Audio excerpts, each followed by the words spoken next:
That's one of the criticisms people use to say you shouldn't use ChatGPT. What's the alternative? You're going to go on YouTube and get your health information from Liver King? Brian Johnson put out this post on Twitter about, I got my microplastics down from 1,400, it was 6 or 9. I'm like, dude, I was at 1 and I didn't do anything. You don't have to be this nut job to get your microplastics down low. You're going to be better off going to ChatGPT than you are getting it from social media. You get a blood test, maybe you get an MRI, you throw it all in ChatGPT and you say, tell me what this means. It wasn't very good 2 years ago. It's really good today. I certainly have seen many, many cases now of people who did have that basically changed the entire equation. If you catch osteoporosis and osteopenia early, there's a lot you can do about it. You really can detect pre-diabetes or even pre-diabetes. You can detect early metabolic dysfunction, microstrokes, things like that in the brain. Somebody might not even know they have this problem. It's easy to fix if you catch it early. So that's an example where I think can have life-changing impact, except for those people who say vitamin D doesn't matter. Well, you should shut the fuck up. The pharmaceutical companies are just ripping off the American public. It has done a whole lot of harm in terms of it has held back advances in biomedicine. I think the healthcare system has to change, but it's not going to change quickly. Or if it does change quickly, it's because of a catastrophic economic implosion of the entire system, where we just start to see hospital systems fail. Thanks for hosting me in your space. Sure. Good to have you here. It's really been great interacting, learning from you, and getting more experts like you on board on our team. So maybe I'll start off with a quick introduction to MitoHealth, and then I'll let you go. Sure. And from there, we can run through a bunch of different questions. So for us, MitoHealth is an AI-enabled diagnostics and preventive health platform. Our goal is to translate a little bit more complicated preventive medicine, as well as aging science, into consumer health technologies that people can integrate into day-to-day life. I'm new to the space, right? So probably a fresh face here. As an introduction to myself, I'm a medical doctor by training. And as a co-founder of MitoHealth, my job is to parse the evidence, go through clinical quality assurance, take that and translate that into real everyday behaviors that people can use through digital platforms in a safe, intelligent way. So as part of that, I understand my lane really well. I'm a generalist. I'm not really a deep scientist in any particular field. And I've been fortunate enough to work with people like you to stand on the shoulders of giants, whether that's in the geroscience space, the cardiology space, all the way ranging to reproductive health, right? So I'll be the first and the proudest to admit that our protocols are not entirely designed by me, because that would be egotistical and narcissistic at best. And we take from the best minds, which is why we're here today to speak a little bit more to you about your thoughts on the consumer and diagnostic space. So yeah, maybe first question, as a diagnostics company, I guess the most important question that we have for you first is, what do you think are the most crucial biomarkers that people need to be looking for? Yeah. I mean, I think that's a super important question. So it's honestly a hard question to answer precisely. So I think there's a couple of things I would say up front. One thing I think a lot about is what are the quote unquote diagnostics that people are using now that aren't very useful. And I would put biological age tests in that bucket. I would put, for now, microbiome tests, honestly, for most people in that bucket. They get a lot of attention.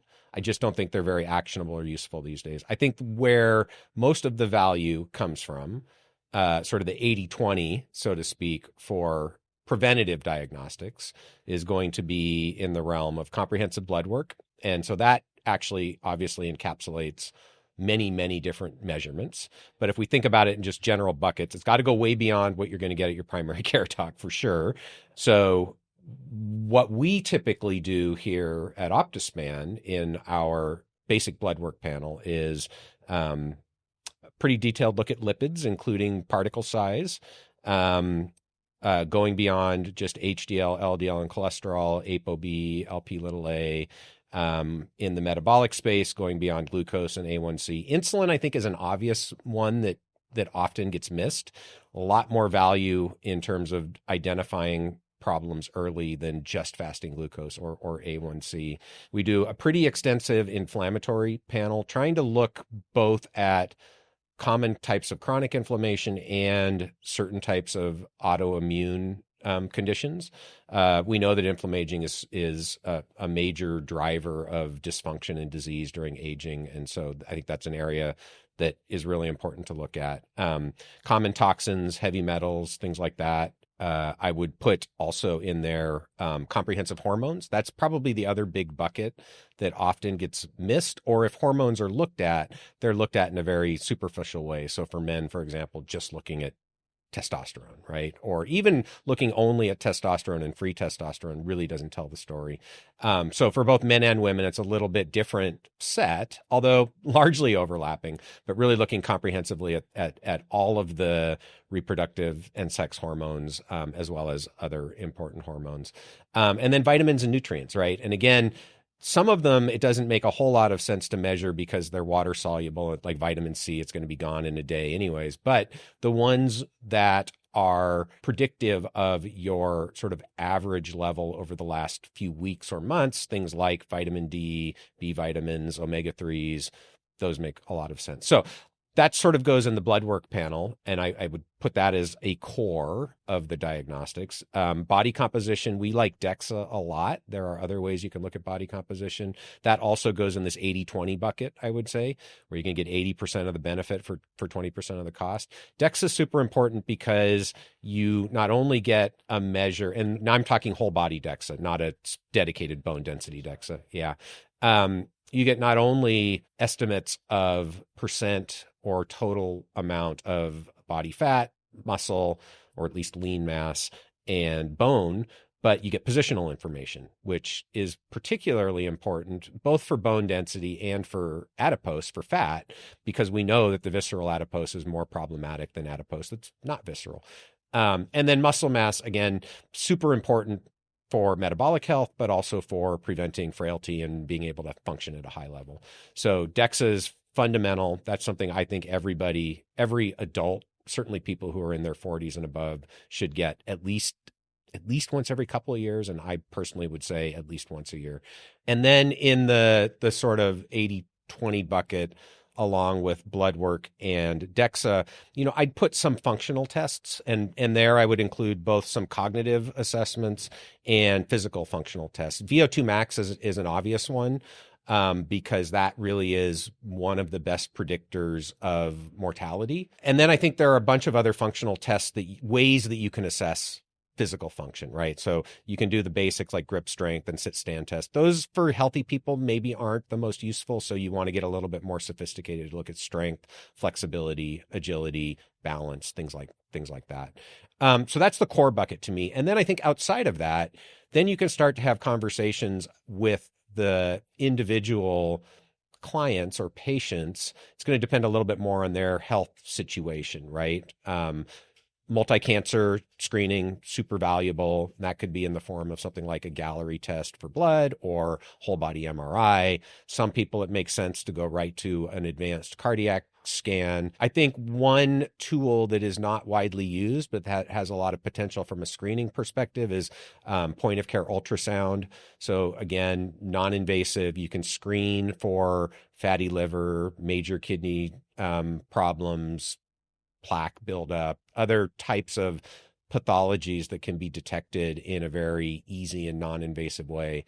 And then if you see something, it's not diagnostic, right? And again, you asked about diagnostics, but I think what you meant was including screening tools. Yeah. So I think it's very powerful. If you see something, then you can refer to more advanced diagnostics.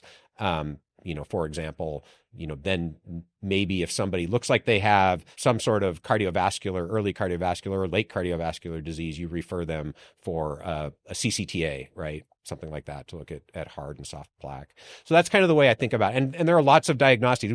We can continue to go down the list for the more and more, specialty. But I think for most people, again, the low-hanging fruit that's relatively inexpensive is going to be blood work, body composition, and the basic functional tests. Yeah. One of the common pushbacks that we get both from potential clients as well as healthcare providers, more often from the healthcare providers, is that if you extrapolate a little bit about the controversy about whole body MRIs, about the newer tests that are less validated, as far as outcomes versus cost benefit. that same argument does apply for many of the biomarkers that you mentioned earlier. Like, what are your thoughts on? Well, I think there's a couple of ways to think about it. So there's the economic question, right? Which is if we were to extrapolate, let's just say insulin. That to me is one that's super obvious, or Dexa. Those are in my view, everybody should get those and we should pay for it. Relatively cheap and huge value in my view in terms of both identifying pre-disease and giving people actionable information that they can use to keep themselves healthy. So, but even there, you will have the kind of old school reactive disease care trained people say, well, we don't know. It hasn't been validated that the population level that's going to be economically, a win, right? You can't combat that. And that's true for everything that has never been widely adopted. We don't know because it's never been widely adopted, right? You have to actually adopt it and then get the data. And it's obvious to me, and I think should be obvious to anyone who's paying attention, that those two at least would have huge value, right? So again, I think sometimes, unfortunately, medical professionals in particular, although the same thing is true in the scientific world, there is a culture of conservatism, and I don't mean that in a political sense. I mean in the mindset, right, of we're not going to change the way it's been done because it's been done this way forever. Not that it's even worked well. This is just how it's done, right? And there is also, I think, more in the medical profession, a culture of certainly do no harm, and one of the follow-ons from do no harm is don't do anything unless there's a problem. And so there, I think what gets missed is the fact that there is harm in doing nothing if a problem is going to develop and you could stop it, right? And I think, unfortunately, that culture is really hard to overcome. And many people have that bias of do nothing until there's a problem, and they don't even realize they have it. And I think so. I think that's part of the equation. I do think, though, you mentioned whole body MRI. I think that's a very reasonable conversation to have. Whole body MRI is a very different situation, in my view, from insulin or Dexa. Number one, it's much more expensive. Number two, you are much more likely to find what we would call a false positive. And the consequence of a false positive in an MRI is oftentimes more severe than the consequence of a misread for insulin or, a misread of a Dexa, meaning that a false positive on an MRI is often going to be, oh, you have a mass here and it might be cancer, right? In which case that creates a huge amount of anxiety for people and often requires more invasive follow-up, right? So I think those things need to be discussed and balanced. And I'm not somebody who says that everyone should get a whole body MRI. We should start rolling this out to the population. I think that's a much more nuanced and individual conversation. I mean, I've had a whole body MRI. I'm glad I did it, but it's not right for everyone. And that includes both the individual person's current health status and whether psychologically a false positive is likely to have a significant impact on them, because it is a real possibility. And you need to know that. Same thing's true with multi-cancer detection test from blood, liquid biopsy. False positive rates are pretty high.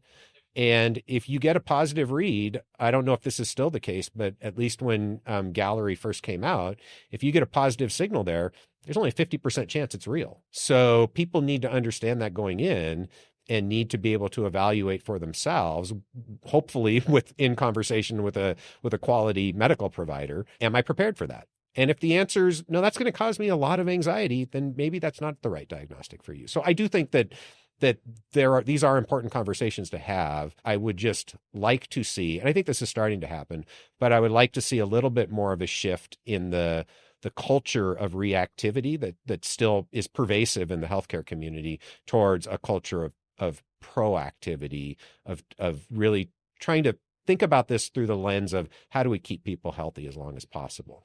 And when you shift that lens, then you can really start to do a rational risk reward. All of these things are about risk reward. And so, but I don't think you can do a rational risk reward if you're starting from the point of we have no tolerance for anything bad happening unless somebody's been diagnosed with the disease. I really like that rational risk reward discussion at the end there.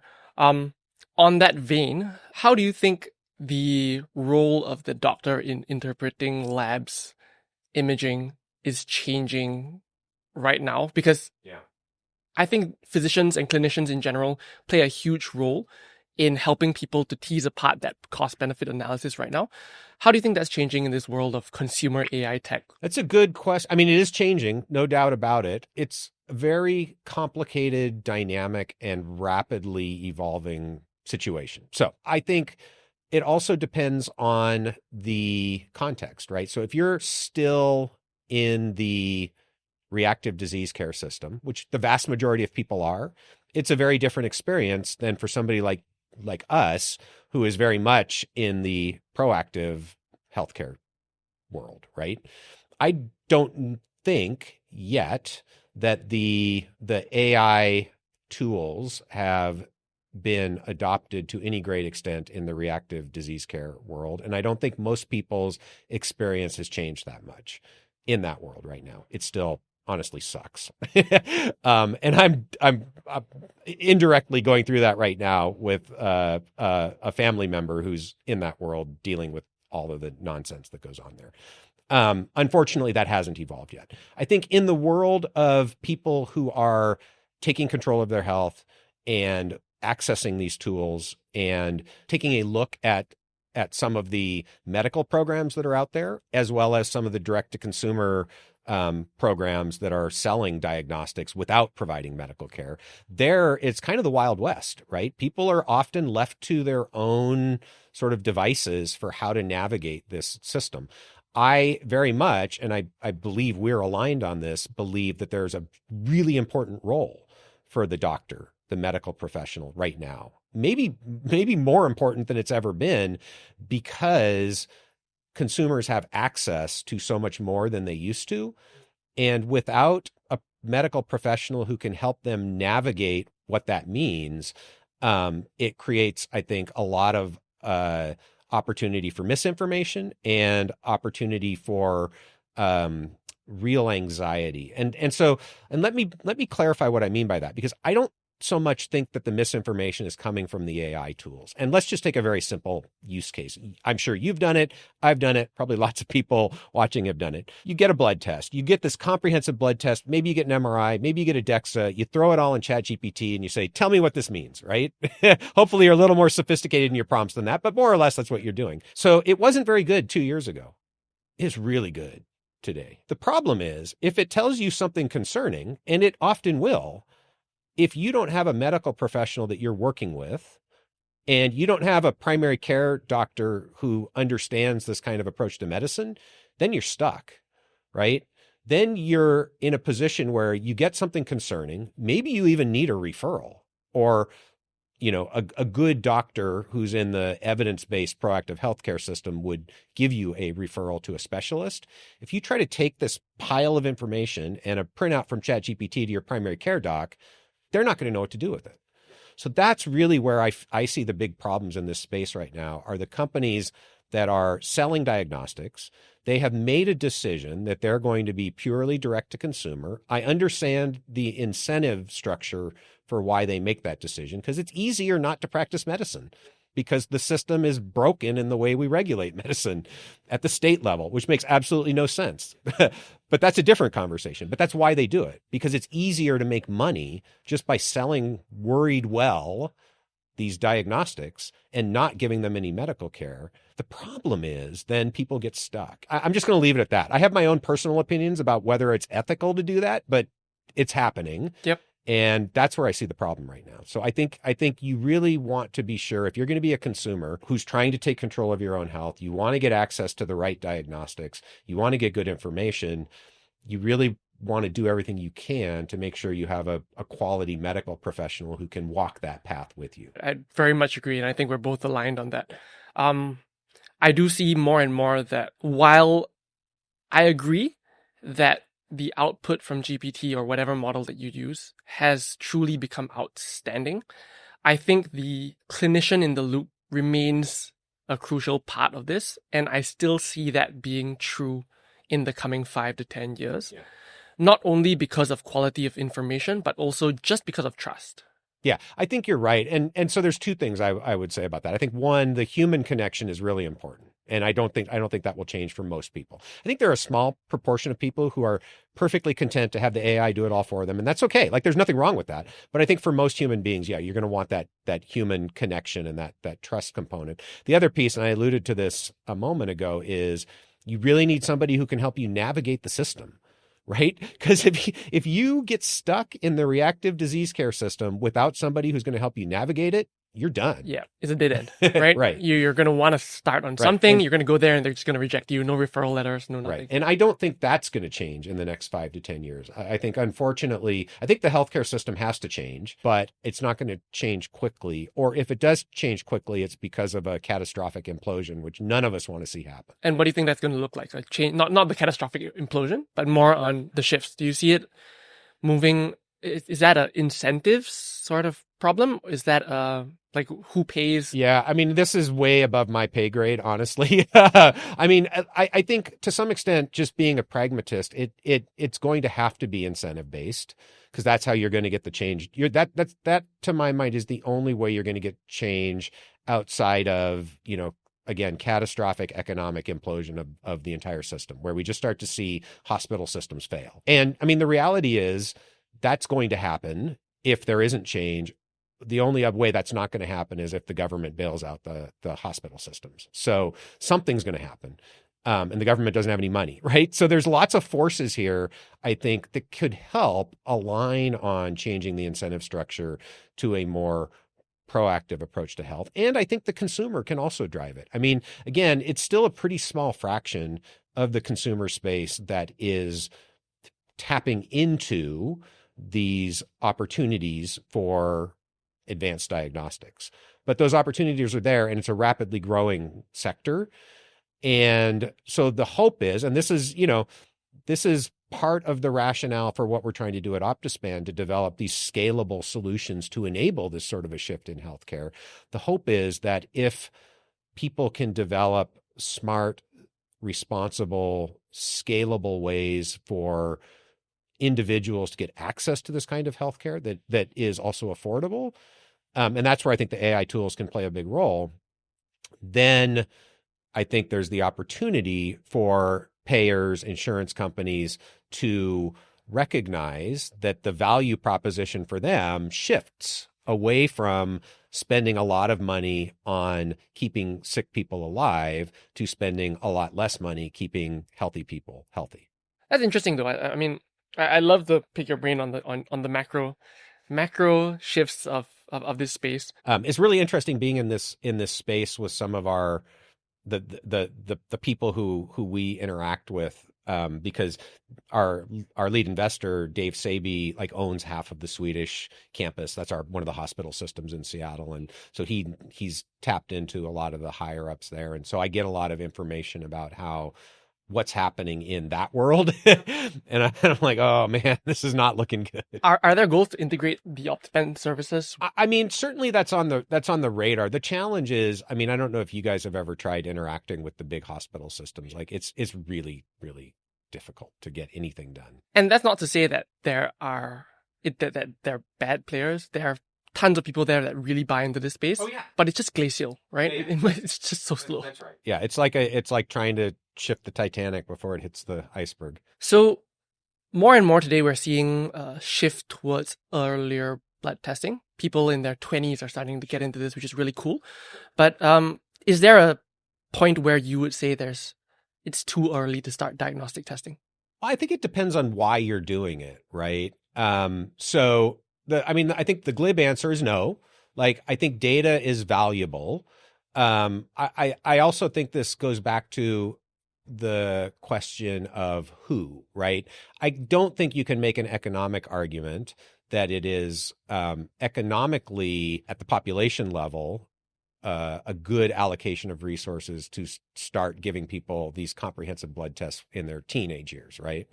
But I do think there's value to doing that. So if somebody has the resources and they want to get that data so that they have a baseline and they can see, 10, 20, 30 years down the road, how they've changed and in what way. I mean, personally, I wish I had that information from when I was younger. So I don't think it's a yes or no. I think it depends on why and who. and what tests, right? And so with blood work, I do think that if you look across the population, it's an interesting conversation to have. If we just think about the metabolic disease and fatty liver epidemics we've got in this country. I mean, I don't know if scientifically epidemic is the right word, but they're epidemics, right? Absolutely, there are people in their 20s that are on the path to fatty liver and diabetes by the time they're in their 30s. So yeah, those people are going to get value, or at least they're going to get educated about what they're doing to their bodies, and hopefully would take action by having testing in their 20s. So again, I think it depends on what you're measuring, what you're testing, and why you're doing it. But there can be a lot of value even as early as in the 20s. I mean, to your point, I do think awareness alone of simmering issues under the hood is an extremely powerful motivational tool to get people moving in the first place, right? You mentioned about trends and baselines. Could you say more? Well, sure. I think everybody's physiology is changing over time. And we know that with age, there are characteristic changes in a whole bunch of different physiological parameters, including, metabolites in our bodies, hormones, functional assessments, everything change. Not everything. A lot of things change with age. And so because if you look at a single metric, right, let's just say, some specific domain of cognitive function, and you take only people who are 50 years old, right? If you look across the population at all 50-year-olds, there's huge variation across the population at the individual level in absolute function.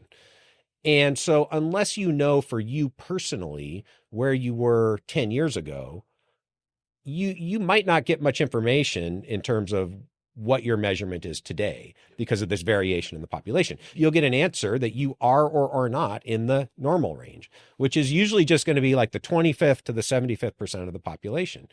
All that means is you're average, or you're above average, or you're below average, but it doesn't tell you how have you changed from the time you were 40 or the time you were 30. And that's what really matters, because that's what we're interested in, is what is your current health span trajectory? And what can we do to put you on a better health span trajectory, to maintain that function, maybe even get some of it back, but maintain the function you've got for as long as possible. And the only way to know that is to know how you're changing over time. So that's the concept between baseline and what we call longitudinal measurements, multiple measurements over time. Although it is also important to recognize there is no real true baseline. It just depends on where you start, but you got to start somewhere. So again, the way I think about it is, if you've never had a comprehensive workup, then start today or whenever you can get in and get your comprehensive workup. That becomes your baseline. And then you can follow and see how you're changing over time in all these different domains of health. Very much agreed, right? So I know someone, I can't remember where I heard this, but someone used an analogy of a passport, right? Knowing where you start and where you've been, right, to know what's really signal and what's noise, right? And I think one of our core principles is trends beat snapshots. Because again, like you said, you could have a testosterone of 400, and that might be within that realm of normal for a 40-year-old person, right? But whether you started from 800 or whether you started from 400 since you were 20 really tells you the trajectory you've been on and whether you're aging faster or slower, whether your systems are declining faster or slower. And that's, I think, crucial for most people to know. With regards to the N of one kind of examples, what is the most life-changing diagnostic test that you personally have performed on yourself? And I guess in your clinical experience with your own services, understanding that you're not a prescribing physician, but what are the most life-changing findings that you've picked up on comprehensive testing? Yeah. So, I mean, for me personally, I don't know that there has been one diagnostic that has been life-changing for me personally, but I certainly have seen many, many cases now of people who did have one diagnostic that basically changed the entire equation. It's not always the same diagnostic. The two that seem to jump out repeatedly are body composition and whole body MRI. Whole body MRI, again, we talked a little bit about this, isn't right for everyone. There are false positives, but there are situations where from a whole body MRI, people will catch things that are extremely significant and that they didn't know about and that are actionable, or that tip the balance to taking action. And so two obvious examples of the cancer is the obvious example, right? If you detect a hidden cancer and it's a cancer that is going to progress into something that will kill you, finding out early and fixing it is a good thing, right? It's life-changing. The other that I think is interesting comes in the realm of detection of early sort of cerebrovascular problems, so microstrokes, things like that in the brain. Somebody might not even know they have this problem. You pick it up early, you can take aggressive steps to deal with the underlying pathology that's driving that and maintain that person's cognitive health for probably 30 or 40 years longer than they would have had. That's huge. So that's an example where I think whole body MRI can have life-changing impact. And Dexa is not going to be as extreme. It's not going to be we're going to detect a disease that's going to kill you or give you dementia or make you disabled in most cases. But there, I think if you catch osteoporosis and osteopenia early, there's a lot you can do about it. And that, again, I think can give people 20, 30 years of function that they wouldn't have had. Dexa I like because I think for some people it's highly motivational. You see the image, you get the number, and I think it's hard to unlearn what you learn. Another example of that, I guess, that I should have mentioned as well is continuous glucose monitoring, right? So again, CGM has some pros and cons. I think there are some challenges around the devices we use and their precision and accuracy. But in general, I think when done as part of an overall program with proper education, CGM is really powerful because you learn about your physiology, your metabolic health in real time, and you see what specific foods do to your metabolic system, or sleep deprivation, or alcohol, or, there's all sorts of things, right? And so again, with CGM, it's similar to Dexa. You can't unlearn what you learn, right? And I've told this story before. First time I ever wore CGM, I was just starting to dabble. Like wasn't really into this space deeply yet. And I was still at that time eating a lot of bread, not a great quality diet, but I had backed off, and I might have even started to try to dabble with keto at that point. It was right around that time. So I definitely had backed off on simple sugars. And I had stopped eating bread by this point. And my wife and I went to New York, and she, there was this bagel shop in New York she'd always wanted to go to. So she's like, hey, we got to go to this bagel shop. And so I'm like, okay, yeah, sure, why not?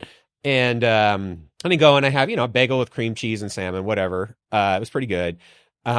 Go back to the hotel about an hour later, and the alarm on my phone starts going off. And it scared me because it hadn't happened before that with the CGM. It's like this alarm on my phone. And I'm like, oh my God, what's happening?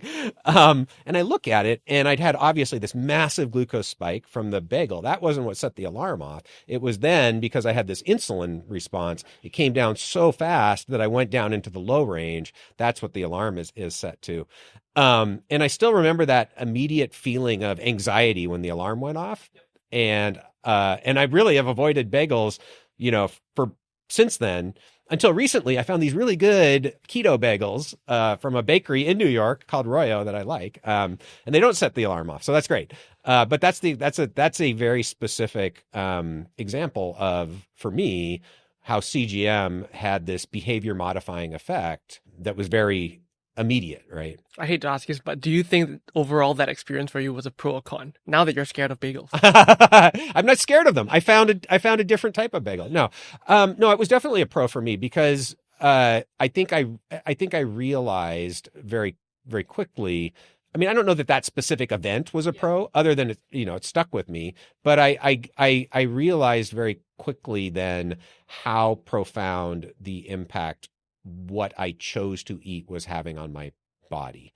And so it was sort of a gateway to that realization, I guess, is the way I would frame it. Okay. Yeah. And I guess going back to the original question, you talked a lot about MRIs, DEXA scans, and things like that. From the blood test alone, for me, the examples that I've seen have been, like you mentioned, dramatically high, like atherosclerotic risk factors, things like sky high LP little a, familial hypercholesterolemia that we pick up.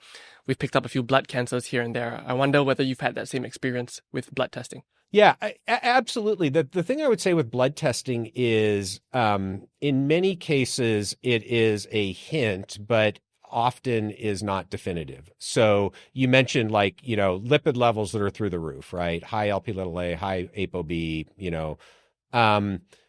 I think in those cases, most of the time, that is an indicator that this person is at elevated risk of cardiovascular disease, and we should be aggressive in treating that.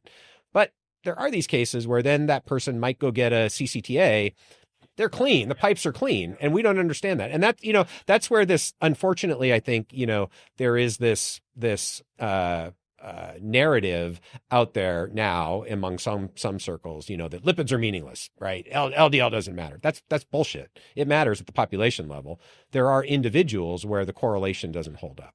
So that's why I say that it's not always going to be the case that those are going to be definitive. I do think an interesting place where blood work can be a very early sentinel, and I don't think gets it wrong too often, is in the metabolic space. If you do the right metabolic markers, right? There, I think you really can detect pre-diabetes or even pre-diabetes. And the way we define those terms is sort of arbitrary and unfortunate, but you can detect early metabolic dysfunction that is fixable, and it's easy to fix if you catch it early. Sometimes it's even easy to fix if you catch it late. But that's where I think the blood work is quite powerful. And it's really unfortunate the way that we screen for diabetes in the typical, healthcare world. 5.7, that's it. Oh yeah. Fasting glucose, which is almost not useful.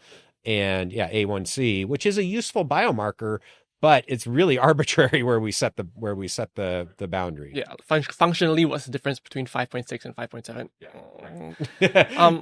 On that note though, there is one frequent issue that I see with a lot of my clients that bring in their blood work is that they see a single reading of insulin that's off, and that sends them into a spiral. I mean, what are your thoughts on that sort of situation, single biomarkers versus... Right. No, I think you have to look at the system for sure. And you have to recognize, even though, the major laboratory testing services, Quest and LabCorp in the United States and other countries, are going to be different companies, even though they are held to certain quality control standards that they do a good job of meeting, none of these values are 100% accurate. And sometimes you get mistakes. Right. So again, this is partly where the communication, the education of the patient is important, and the doctor, hopefully the doctor knows that. And also recognizing that one biomarker very rarely is going to be definitive for a condition. I do think, though, this is a related observation, and I've seen this with myself. There are cases where somebody can feel like they're doing everything right. They've been working really hard. They've cleaned up their diet. They're not drinking anymore. They're trying to do everything right. And they come in for their quarterly blood work and the lipids go the wrong way. And so again, I think this is where the education and the communication from the medical provider is important. That's, again, one of the reasons why it's important to have a quality medical provider in the equation, because you can have the conversation. Well, okay, yes, your lipids transiently are going the wrong direction, but hey, look, your metabolic markers look fantastic and your inflammation is low. This is working. Don't give up, right? So I think it's really up to the medical provider to be able to navigate that and help the patient interpret the data in the most accurate way possible. Yeah. There's a tool that I use. I can't remember exactly where it is that if you input multiple data points over time, it tells you how much of that could be explained by lab variants and how much. I can't remember where it is, but something that I'll look up. And I mean, again, the data is available if people are really interested for what the expected and historical variation is for the different clinical chemistry markers that the big companies use. This gets to the challenge, I think, around things like direct-to-consumer microbiome testing or direct-to-consumer biological age testing. Those safeguards aren't in place, and that noise is all over the place. And the variation is much larger than I think most people appreciate. And it's so large, in my view, that these tools are essentially useless. Got it. So is that something that you've removed from, I guess, your services? We offered biological age testing for about the first year. And then I did my own personal experiment, which I mean, I was always on the fence. It was more of a let's collect enough data to understand whether these tests are clinically useful at this point than it was, we're all in on these tests. And it turns out that I did my own experiment, convinced me the noise is just absurd in the direct-to-consumer biological age testing space, and also learned these things aren't clinically useful. And there's lots of other tools that are.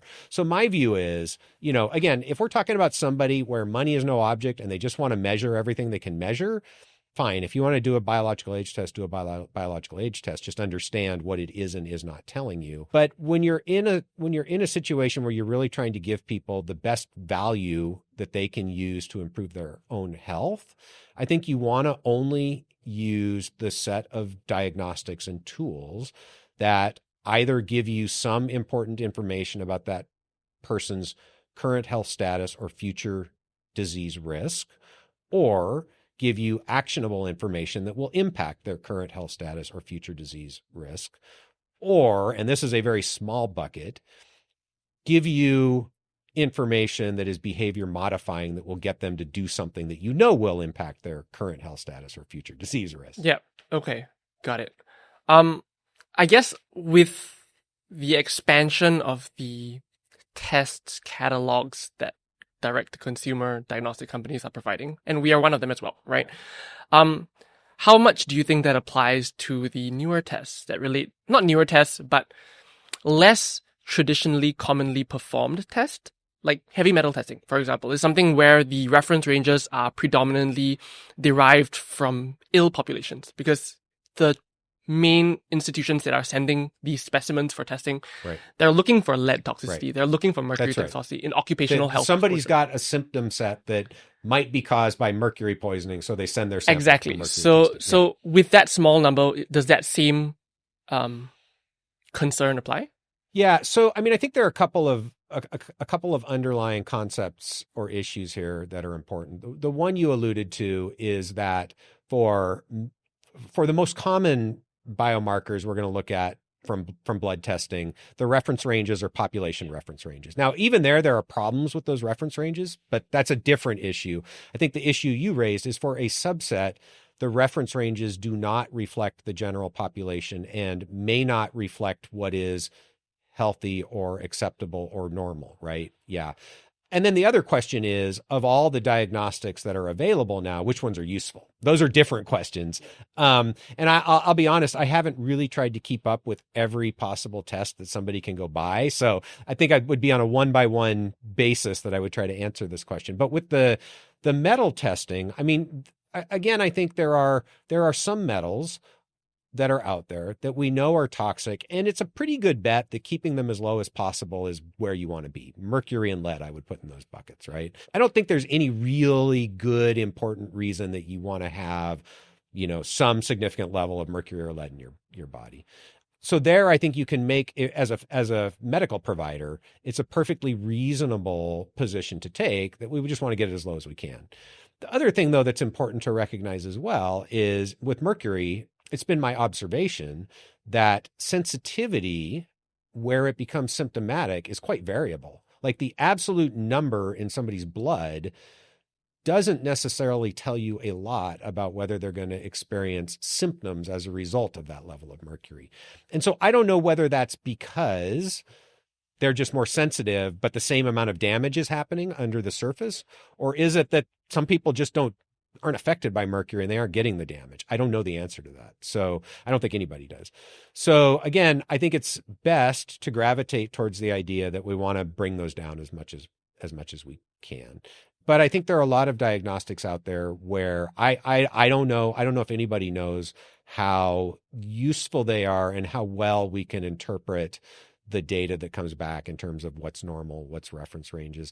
I'm actually trying right now some different assays available for sort of more broad tox testing, right? To just try to get a feel for, what does that look like? And again, I think in our experience, we sort of feel like we have to get enough data across a set of people to be able to evaluate what's normal, what's abnormal. And again, going back to a concept we talked about earlier, how does this fit into that person's overall picture, right? This really is a systems of systems approach. And so very rarely is one biomarker going to tell you the whole story. And again, there can be rare exceptions. If somebody's mercury level is through the roof, you're like, okay, stop eating tuna and we're going to send you for therapeutic plasma exchange and try to get this down as quickly as we can, right? That's the rare case. One cool thing that you just mentioned was the way you guys look at data. I wonder what are your thoughts on the best ways forward for consumer health companies like Mito, like our competitors, to interact with real scientists and academia with the data sets that we have? Yeah, great question. So number one, interact. Again, it's shocking and frustrating to me how many companies in this space are started by tech people or business people who know nothing about biology or medicine, and they just go and they do a lot of harm in my view. So talk to the docs, talk to the scientists, get them engaged because they can help you. That's not exactly the question you were asking, but it's a problem that I see. And so that's one comment. So I think there's a few ways to unpack this, right? So the data that you're collecting, there are challenges there around how do academics interact with private companies and data privacy, right? I think those have yet to really be fleshed out. In this age where data is so prevalent and we're collecting so much, and people are very concerned about their own personal healthcare data, I don't think we've actually figured out how we navigate that. I would actually like to see better guidance from the government, from regulatory agencies in this space. My personal opinion is the American public has been sort of brainwashed into thinking, and there's a lot of fear-based manipulation here, that they should be really concerned if their private healthcare data gets out into the ecosystem because why? Well, maybe my insurance company won't cover me anymore. Like, that's not going to happen. But people have been manipulated through fear to believe that. And so that has created a very challenging regulatory space, which again, I understand the rationale behind HIPAA, but HIPAA has done a whole lot of harm in terms of it has held back advances in biomedicine, maybe more than any other piece of legislation that's ever existed. Hospital systems will not participate in research oftentimes because they are so scared about violating HIPAA. And their hospital systems and their huge bureaucracies, and they get convinced by the lawyers that there's IP value to their data for which there's no IP value. But there's a lot of challenges, right? This gets to, I think, in some ways, UK has done a much better job of this. Like the UK Biobank has been a huge, amazing data resource for advancing scientific and medical knowledge. We could do the same thing in the United States, but we haven't because of this just stupid way that we handle data. So that's just not answering your question, but it's a problem. And I don't know the answer. I would say, if you have people with a scientific mindset on your team, they can help, at least internally, think about what can we learn from this data that we're acquiring, right? Within in-house, where we don't have to share people's data with anybody. In-house, what can we learn? How can we use this? And so that can be simple things like, this crappy biological age test isn't telling us anything. Toss it, right? But I think it can also give you insights into, oh, wow, we picked up this pattern. We've had 4 or 5 people who have, this specific set of inflammatory biomarkers. It's in the reference range, but it's a little high. And all of them ended up having this other condition, right? I think you can start to make those connections. And then hopefully, and this is where it becomes more challenging. So I come from an academic world, right? So in my sort of idealistic world, then you would write up a case report. Your doc would write up a case report and say, here's what we found, right? And make those connections more widely known. Or you come on the Optispan podcast and you talk about it. And at least it starts getting out there into the ecosystem, right? And then the hypothesis becomes testable by other people. Exactly. I would really love to see, this is something I've talked about a bit. Again, I don't have the solution yet for how we do this. I would really love to see an independent data aggregator. So if you anonymized all this data that these clinics are collecting, longevity medicine, functional medicine, integrative medicine, like they all fall in the same bucket, really, right? It's just different views on similar concepts. If we could figure out a way to aggregate that data, anonymized, and get it aggregated by an independent body, then I think there are real opportunities to start to tease out among all the whole spectrum of stuff that people are trying, from the very traditional to, a little bit non-traditional, but makes a lot of sense, to maybe to crazy nonsense, right? Because there's a lot of that, right? Yep. And figure out what's working and what's not working. The problem right now is, you've got people going to these offshore clinics. They're doing, combinatorial gene therapy plus exosomes from pigs plus stem cells. Who knows what they're doing? And nobody ever learns anything from it, right? What works, what doesn't work, how many people are getting sick. We just don't get any information. So I'd love to see some independent body aggregate that data in a way where, rigorous, scientifically minded people can have some confidence that the data is real and it's comprehensive. Like, we're not leaving out all the people who took your gene therapy and got sick, right? Then you could actually start to do some interesting research on that data to figure out what works and what doesn't work and what causes problems. Thanks for sharing that. I mean, we agree. One of the things that we've discussed with Brian Kennedy as well, I think he wants to set up like a consortium, not really a consortium, but he has his fingers in many pies. Yeah. And for all of them, it seems he's offering to help clean up the data, look at the data to find interesting trends. And I think that's something that we want to see moving forward as well. Though, to your point, there's that whole discussion about, is your data IP? Is it not? Right. So a lot of these companies that we've spoken to, a lot of our competitors are very, very, very protective of that. And I agree. It's a fair reason to be. But yeah, there's a lot of learning. I don't think it is, honestly. I think, look, this is nonsense that your data on 100 people is going to be worth $1 billion, right? It's just the lawyers telling you that you need to protect your IP. I mean, I get why companies do it. Mm-hmm. Like, show me one longevity clinic that has, cashed out on their data. Yeah. Okay. I mean, yeah. Yeah. So I get it. I mean, I understand why some organizations do that. I disagree with it, obviously. And this is where, I think my approach is just to try to talk to as many people in the space as I can, identify the people who are like-minded, mission, vision aligned, want to do the right thing. Those people aren't going to try to, hold on to their data. They're not going to try to hide anything. Yeah. Those are the people I want to interact with. And maybe we get enough of those people together and we can actually do something cool. And I'm glad you brought up Brian's name, because I think also there are opportunities similar to what Brian is doing in Singapore, where you actually have some government buy-in. You can do these larger population-based studies, even some of them being interventional clinical trials, and it's funded and structured in a way where that data goes into the public domain. I would love to see more of those. Again, talked about UK Biobank. I think Singapore is doing a lot of cool stuff in this way. I think other European countries are. Would love to see the United States join the crowd who's actually trying to do something meaningful about this. So at Mito, at our core, we believe that preventive health is crucial. It's the way forward. And our internal models, we're an AI native platform.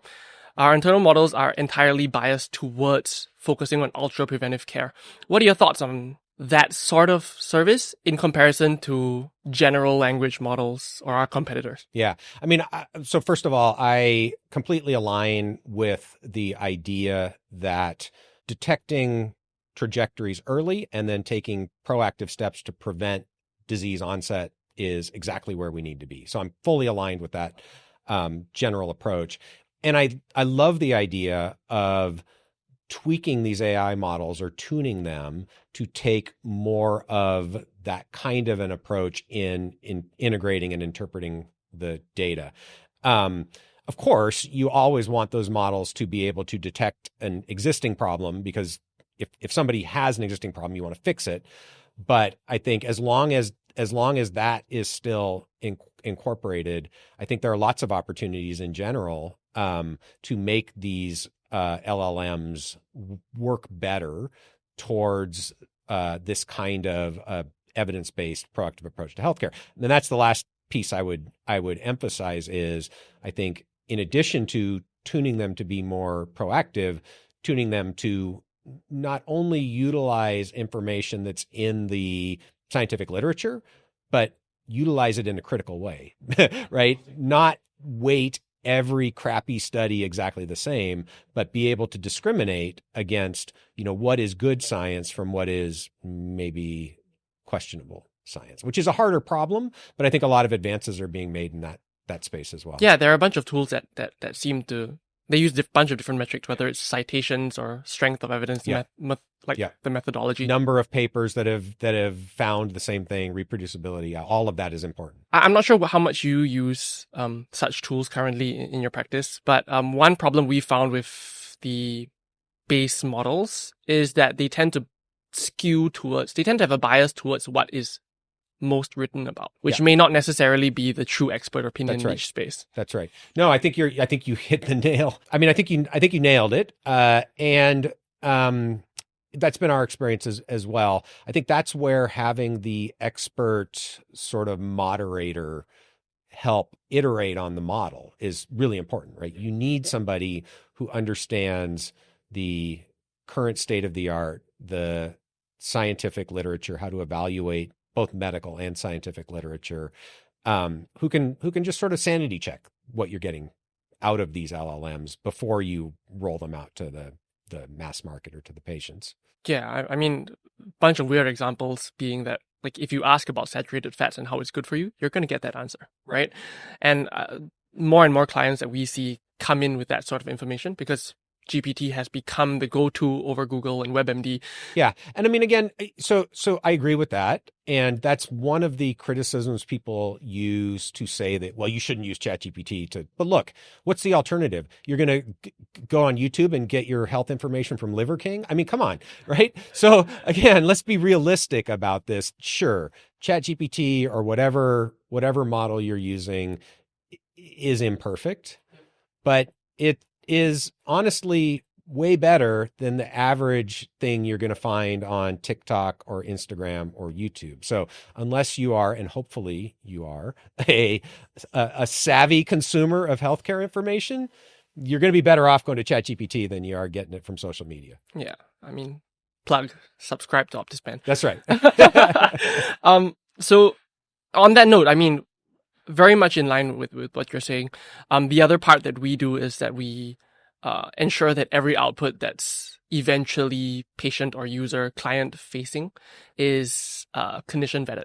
So we do have our internal team vets every output, make sure that it's in line with the consensus, as well as having a clinician to close that loop for every user that comes through our service. So the only thing that's great, and I agree completely. There, the two thoughts jump into my head. One is, and I don't think you meant this, but I do want to explicitly bring it up. You said align with consensus. Consensus is wrong a lot. So align with, I would say, best practices in the preventative healthcare space.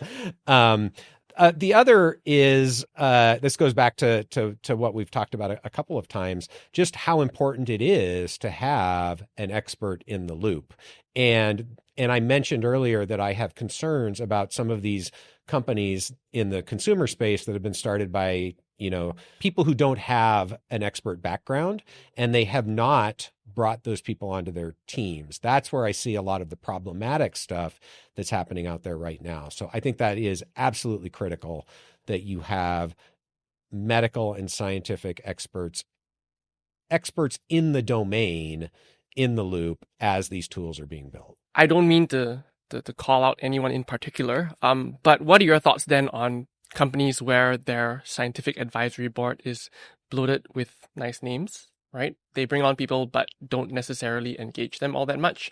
Yeah. That don't have a clinician on board. Right. I mean, again, so that happens for sure. I don't want to say just because a company has big names on their scientific advisory board that's a red flag or that's a bad sign. Oh, no, for sure. But, No, it's a good but thing. I would also say, yeah, a lot of companies don't utilize their scientific advisory board. I don't know how anybody's going to know that if you're not in the company.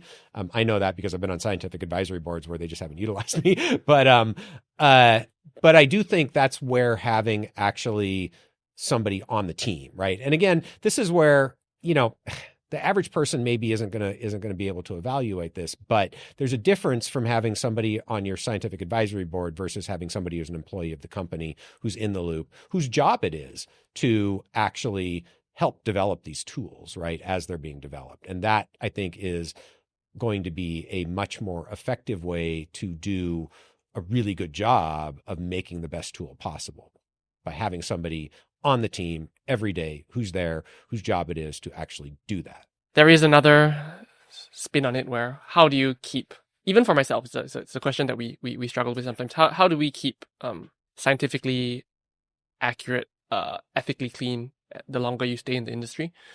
Because the incentive structure is wrong. Well, I think I agree. I think in the direct to consumer space, especially, the incentive structures are all aligned towards corruption. And I mean, good people become corrupted because that's what the incentive structures force you to do to be successful as a business in a pure direct to consumer. Yeah, no, we see that. And that's because of the way the space is and is not regulated. And I mean, the supplement industry is a prime example of this, right?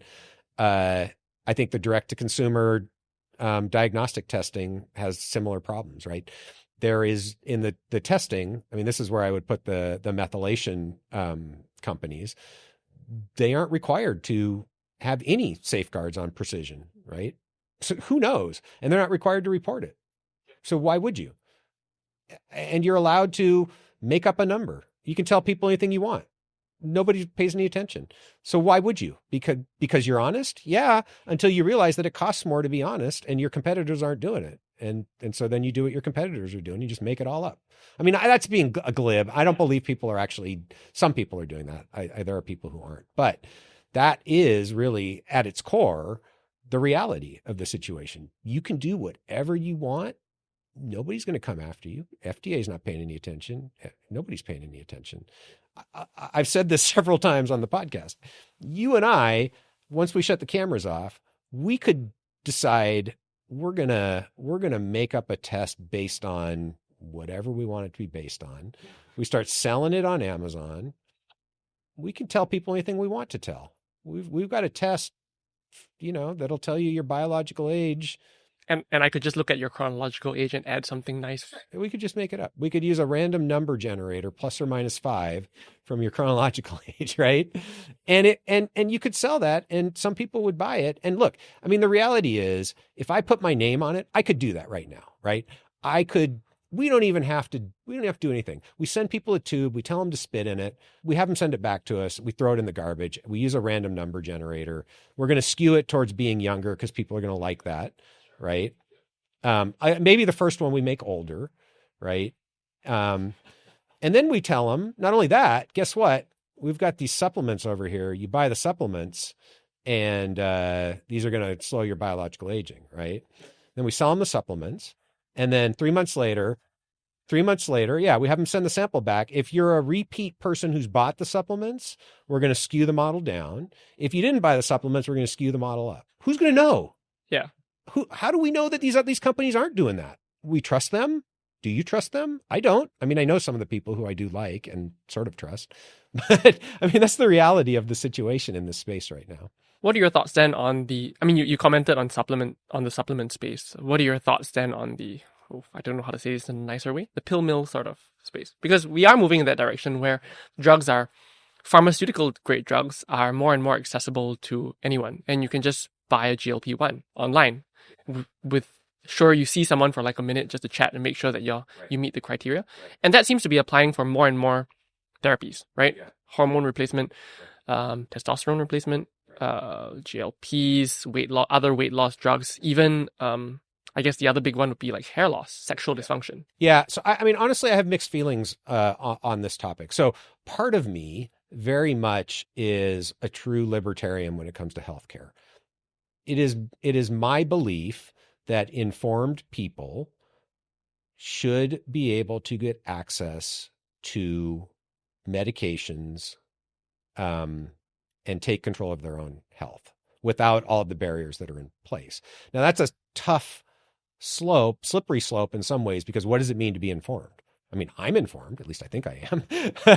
but so that's the conceptual place where I land. I think people should be able to get access to experimental therapies as long as they know the risks and the potential rewards, and they're informed, and they've been honestly informed about the current state of data around that experimental therapy.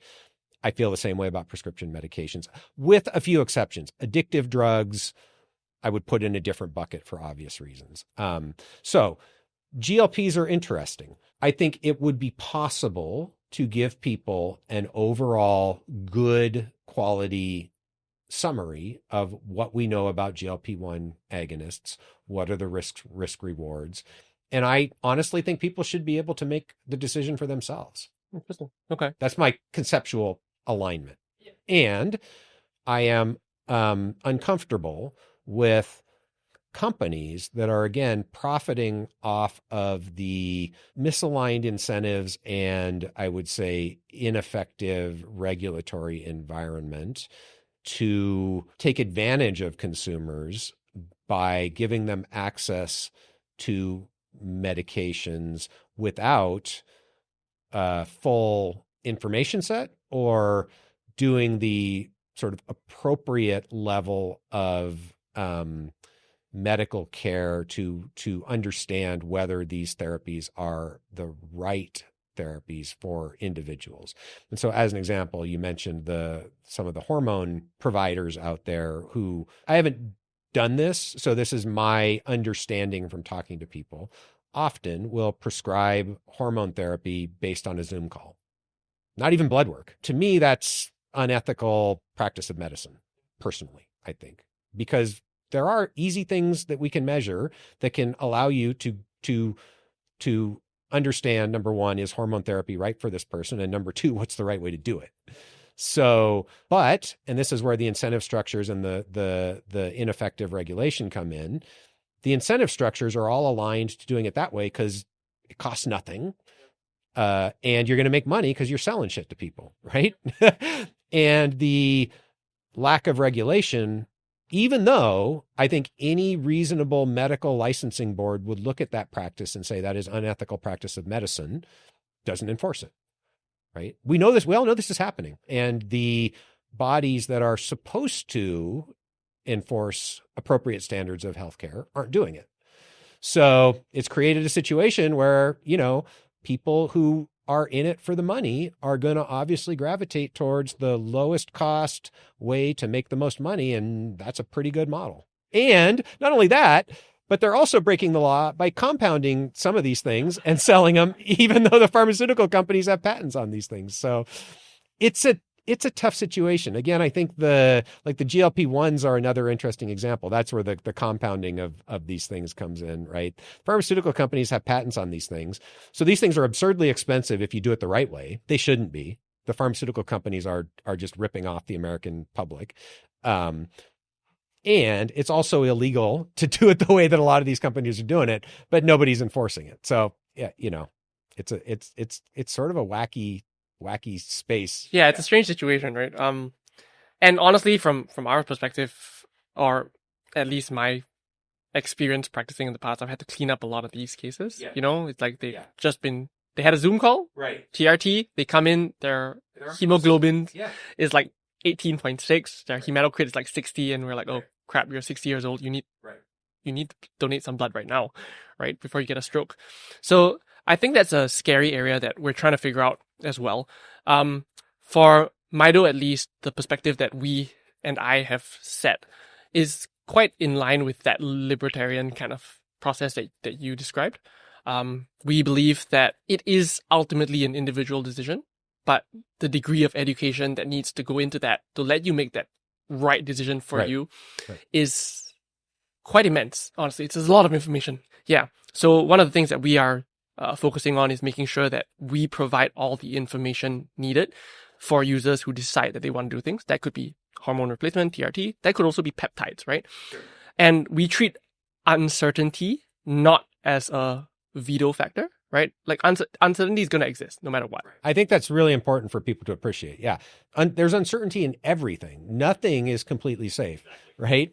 Some things are really safe, but they're not completely safe, right? There's always a probability. Yeah. So I think that's a really challenging concept because a lot of consumers want certainty. A lot of patients want certainty. And that's right. If somebody tells you with 100% certainty, peptides are safe, well, first of all, that's nonsense because peptides are this broad class of biomolecules. Yep.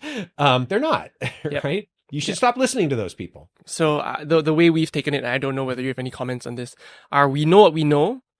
We sort of guess at what we don't know, and we make educated guesses to maximize the benefit while mitigating the risk. Yeah. Again, I think it all comes down to a rational risk-reward calculation.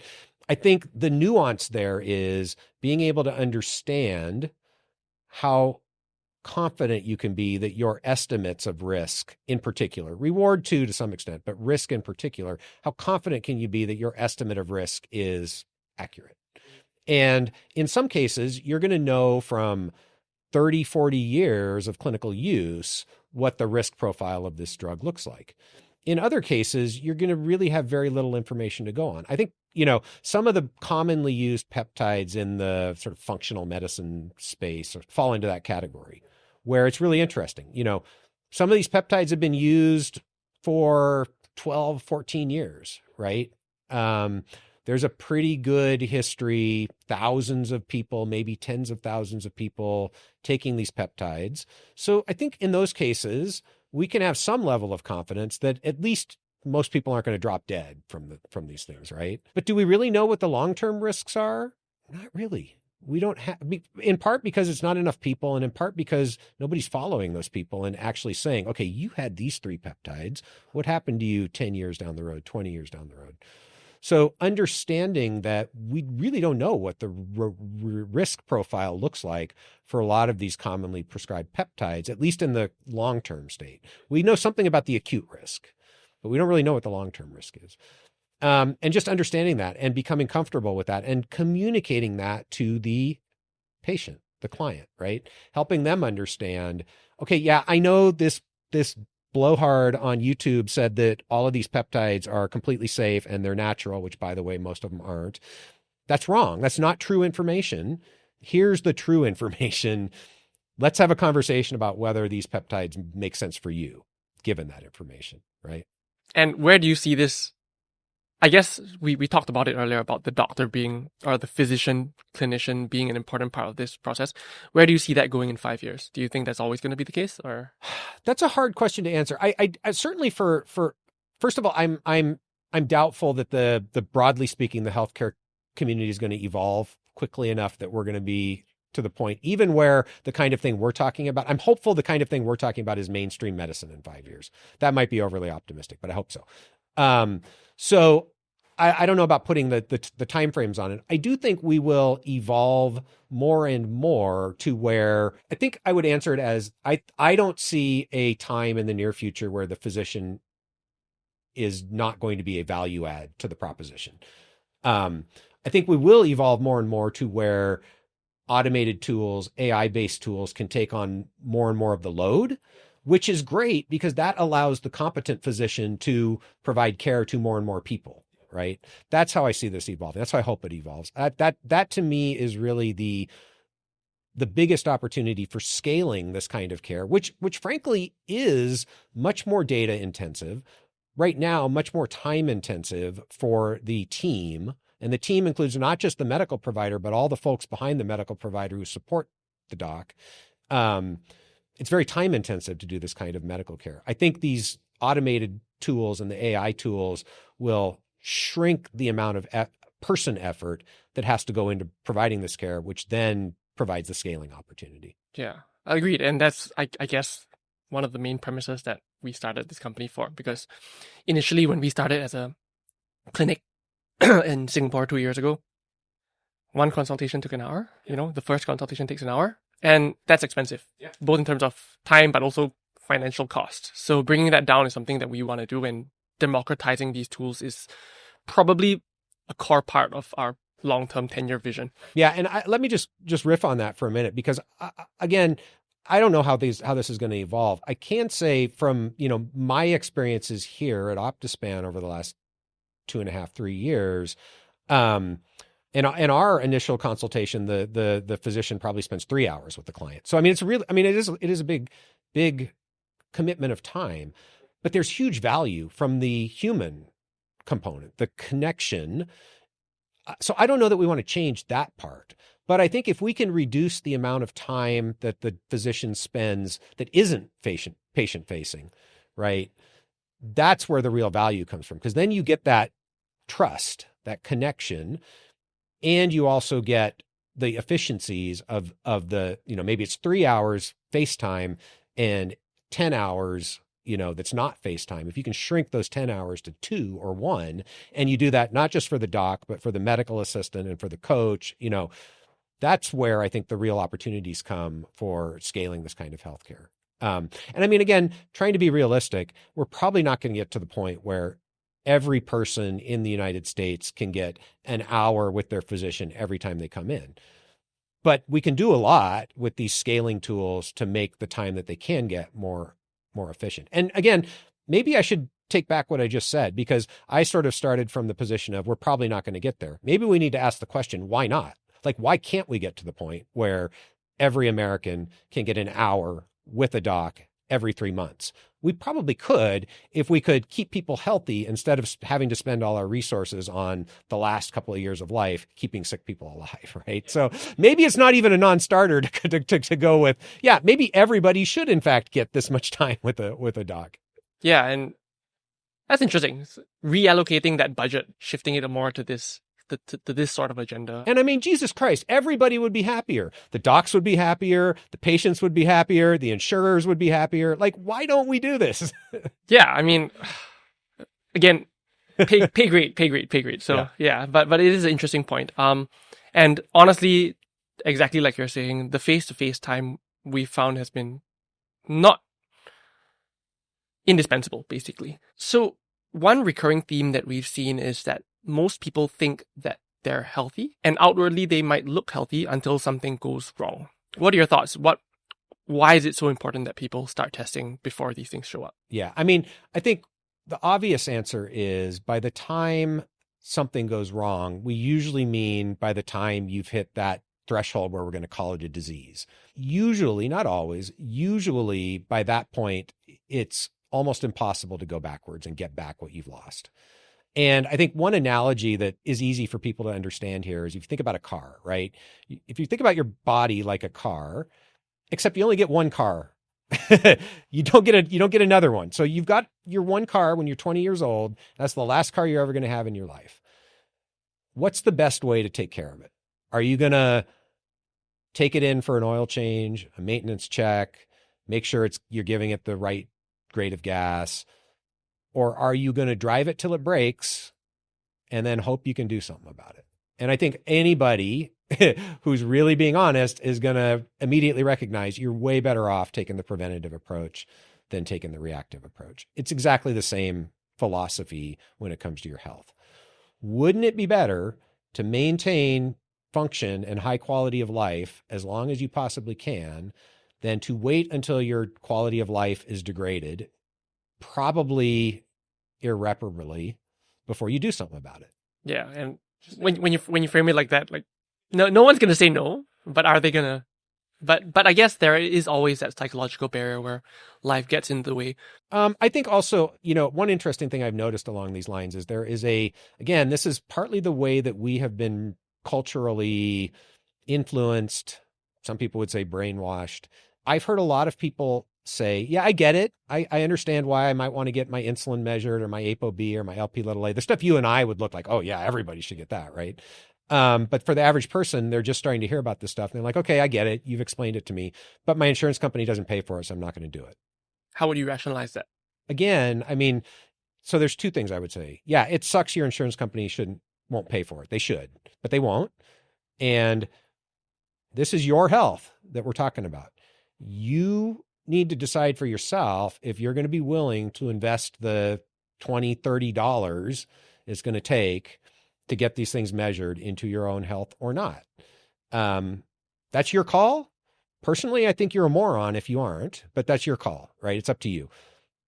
The consequences of not doing that, though, are you might not ever get to see your grandkids, right? You might not be able to put your luggage in the overhead bin when you're 55 years old. You'll be that person you see on the plane waiting for the wheelchair when you get off, right? Do you want to be that person? I mean, that's up to you. It's your call, but that's the way I would think about it. But I do think there is this mindset that if insurance doesn't pay for it, I'm not going to do it. And I think, unfortunately, a lot of people have that mindset. I really would encourage people to get out of it. Yeah, it sucks. The insurance company sucks. They're bastards. They should pay for it. They won't. Get over it. Do the right thing for yourself, for your kids, for your family. Yeah. I guess the other unfortunate thing is that right now it seems like consumers need to be their own healthcare advocates, right? Because the system is not necessarily advocating that for you. Yeah, I agree 100%. I mean, yeah, it's unfortunate. Again, that's just the reality. It's really up to each individual to take the initiative to take control of their own health trajectory. And unfortunately, that's really hard. This is where, I feel like these kinds of conversations hopefully can be valuable, because a lot of what people are, so the first step is to recognize, okay, it's up to me to take the initiative. Then the second step is, how do I get the information I need to do that in an efficient and effective way? And that is where I think a lot of people fall down, because they get swept up in this, misinformation that's out there. They get sold, some of these solutions that aren't real solutions. And so I think you also have to be able to and willing to spend the time to really understand, okay, what's real, what's noise? How do I hopefully find a medical provider who can be a partner with me on this path? I can't remember when it was, but I saw a clip of you talking about this in the past, about that horrible S-tier ranking of different things that you should be doing, like a tier list of different things that you should be doing to your health. Where would you place diagnostic testing for this time-starved individual who's, like you said, the 40-year-old who thinks that's not covered by my insurance, I don't have much time, I don't have that much resources? Where would diagnostic testing fit in this? It's going to depend on the specific diagnostic test we're talking about. But if we talk about that core set that's in that 80 for the 80-20, it's at the top. I mean, it's going to be in that top bucket. Again, I wouldn't say it's number one, right? But it's going to be in that top bucket, right up there with lifestyle factors, right? Because, again, two reasons. One is you might have a problem you don't know about. And if you do, you want to find out as early as you can and get it fixed. And number two, the only way that you're really going to know of all the different things you could do, even within lifestyle, but when we start talking about supplements and medications, the only way you're going to know what makes sense for you is to actually measure it, right? And again, one obvious example here would be, basic supplements like vitamin D and omega-3s, right? Too many people, I think, and honestly, too many doctors give advice on what people should be supplementing without ever measuring these things. Like, I get it. If we can't measure it, then you kind of have to take a guess. But we can measure these things, and we know more or less what the optimal range is. So measure it, more or less. I mean, there can be some disagreement, but ballpark, we're all going to land in the same area, right? Except for those people who say vitamin D doesn't matter. So I think those are obvious places where, yeah, you measure, and then you supplement, and then you measure again. And if you got to where you wanted to be, great. Right. So I think I would put the basic diagnostics in that top tier. Okay. Sounds good. Thank you very much for the time. Thank you. And yeah, thanks for having me in your space. I really like it. You got it.